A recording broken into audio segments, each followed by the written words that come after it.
दोस्तों, बेमानी मोहब्बत के 30वें एपिसोड में आपका स्वागत है। अगर आपको कहानी अच्छी लग रही है तो हमें प्यारे प्यारे कमेंट करके जरूर से जरूर बताएं। चलिए शुरू करते हैं कहानी। काव्या ने विदा लेते हुए एक बार फिर पीछे मुड़कर देखा। माही और युवराज हाथ हिलाकर अलविदा कर रहे थे।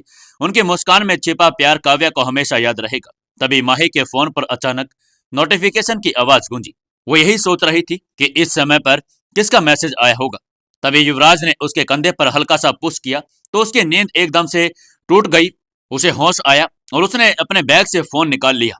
जब उसने स्क्रीन पर देखा तो उसके सांसों में सांस आ गई, क्योंकि ये मैसेज और किसी का नहीं, उसकी माँ यामिनी का था। उस मैसेज में लिखा था, माही, तुम और युवराज जल्दी घर आ जाओ, एक जरूरी बात करनी है। लेकिन यह मैसेज पढ़कर माही एकदम से फिर से चिंतित हो गई कि उसकी मम्मी ने उसे ऐसा मैसेज क्यों किया है। उन्हें ऐसी क्या बात करनी है कि उन्होंने उन्हें बहुत ही जल्दी में अपने घर पर बुला लिया है। युवराज ने माही को चिंतित देखा तो उसने माही से पूछा, क्या हुआ माही, कोई दिक्कत है क्या? माही ने युवराज को बड़े ही चिंतित स्वर में ही कहा, युवराज, मम्मी ने हमें अर्जेंट घर बुलाया है। युवराज ने सवालिया नजरों से उससे पूछा, अभी अभी चलें? हाँ, लगता है कुछ खास बात है। मम्मी इस तरह जल्दी नहीं बुलाती कभी भी। माही ने अपना फोन बैग में रख लिया और दोनों तुरंत चौधरी हाउस की तरफ निकल पड़े। तभी उधर आदित्य अपने कमरे में बैठा हुआ था और सामने उसका लैपटॉप खुला हुआ था। स्क्रीन पर उसके दो दोस्त खास विराज और विक्रम वीडियो कॉल पर उससे बातें कर रहे थे। कमरे में हल्की रोशनी थी और आदित्य के चेहरे पर एक हल्की झुंझलाहट के भाव थे।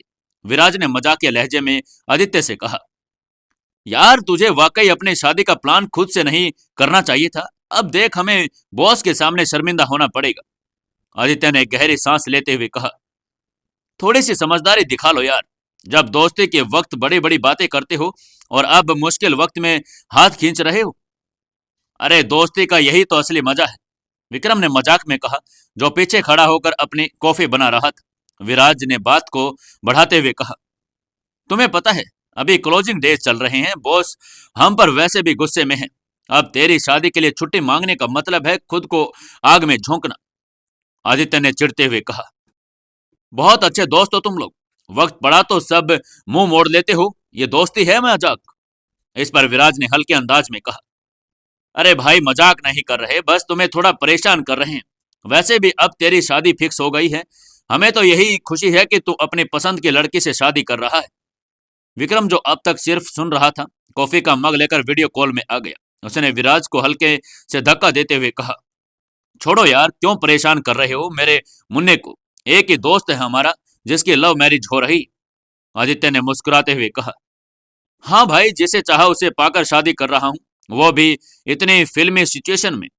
विराज ने फौरन चुटकी लेते हुए कहा, अरे पहले तो हमें कहा था कि किसी दोस्त की शादी में जा रहा है और अब खुद ही शादी कर रहा है, बड़ा दोगला आदमी निकला तू। विक्रम ने मजाक में कहा, वैसे भाभी दिखने में कैसी है, मेरा मतलब बाय नेचर कैसी है? आदित्य कुछ कहने ही वाला था, तभी कमरे का दरवाजा जोर से खुला और टीना अंदर आ गई। उसका चेहरा गुस्से में लाल था। उसने बिना किसी भूमिका के चिल्लाते हुए कहा, समझते क्या हो तुम अपने आप को? जो तुम चाहोगे वही होगा। आदित्य ने अपनी कुर्सी पर आराम से बैठते हुए प्यार भरे लहजे में पूछा, अरे क्या हो गया, इतनी गुस्से में क्यों हो? टीना ने अपनी बोहें चढ़ाते हुए कहा, तुम्हें नहीं पता कि मैं गुस्से में क्यों हूं? तुमने मुझसे बात किए बिना ही मम्मी पापा से शादी फिक्स कर दी।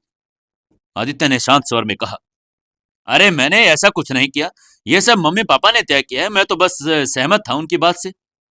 टीना ने गुस्से में पांव पटके और दरवाजा जोर से बंद कर दिया। आदित्य ने कुछ पल फिर चुपचाप सोचा और फिर अपने लैपटॉप की स्क्रीन की ओर देखा। विराज और विक्रम अभी भी वीडियो कॉल पर थे, ये सब देख रहे थे। विराज ने हंसते हुए कहा, भाई तुम लोगों का तो अभी से यह हाल है, तो शादी के बाद क्या होगा? आदित्य ने गहरी सांस लेते हुए कहा, दुखी मत कर। अच्छा, अब मैं बाद में बात करता हूँ, लगता है इसे समझाना पड़ेगा। लैपटॉप बंद करने के बाद आदित्य कुछ देर तक वही बैठा रहा। उसके में मन में कई बार विचार उमड़ घुमड़ रहे थे। वो सोचने लगा कि टीना को इस रिश्ते के मनाना कितना मुश्किल होने वाला है। तभी उधर कमरे में यामिनी के चेहरे पर चिंता की लकीरें साफ दिख रही थी। उसने यशवंत को शांत करने की बहुत कोशिश की, लेकिन वो अपने गुस्से में जैसे किसी और ही दुनिया में खो गए थे।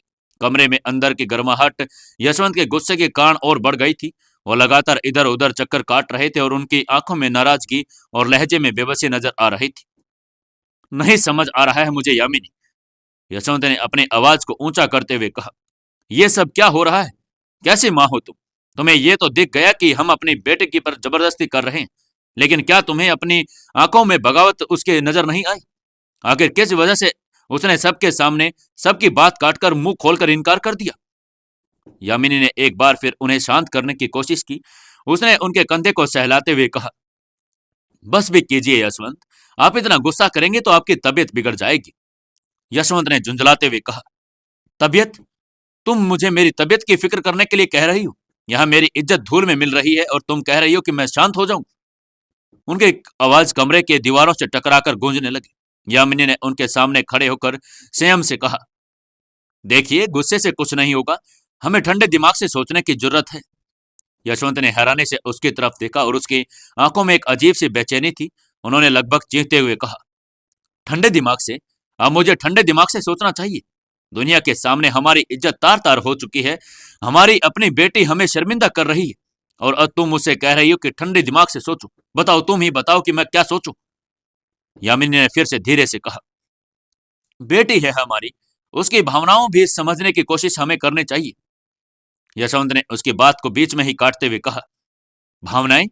उसकी भावनाओं को समझने के चक्कर में तुम ये देख नहीं रही हो कि वो हमारे साथ और हमारे हाथ से फिसलती जा रही है? वो अपनी मनमानी कर रही है। ये सब तुम्हारी वजह से हो रहा है। तुमने उसे कभी सख्ती से नहीं रखा।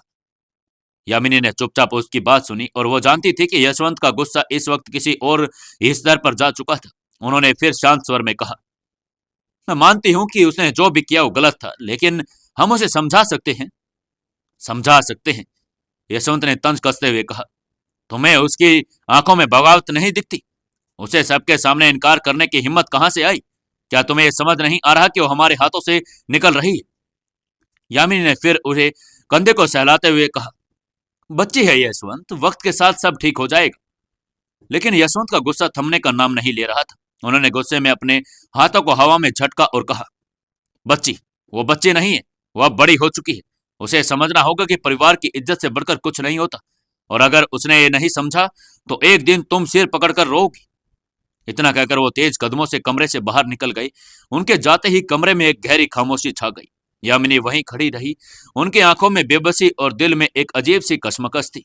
यामिनी को पता था कि यशवंत का गुस्सा जायज है। आखिरकार उनकी बेटी ने परिवार की इज्जत को दांव पर लगा दिया था। वो धीरे धीरे सोफे पर बैठ गई। उनका दिल भारी हो गया था।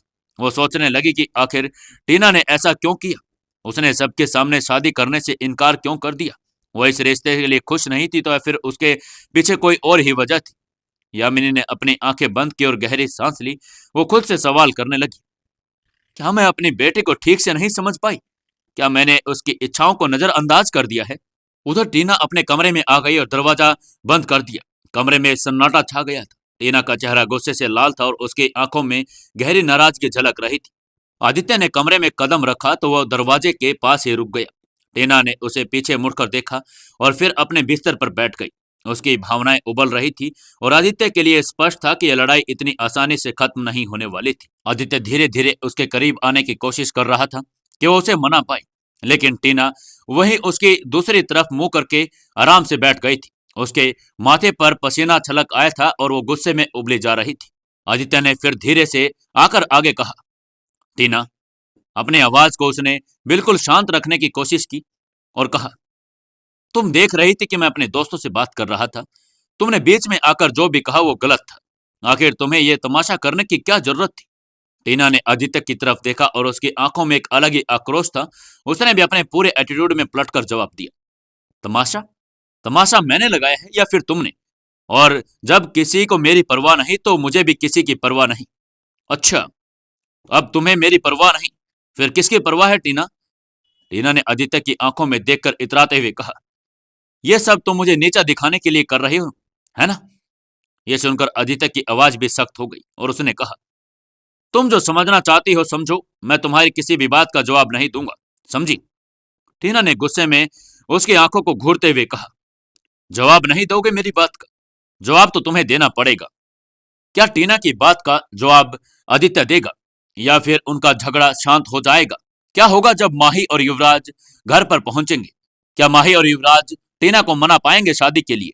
जानने के लिए जुड़े रहिए हमारी इस कहानी के साथ। दोस्तों, अपने इस कहानी को ज्यादा से ज्यादा शेयर जरूर करें।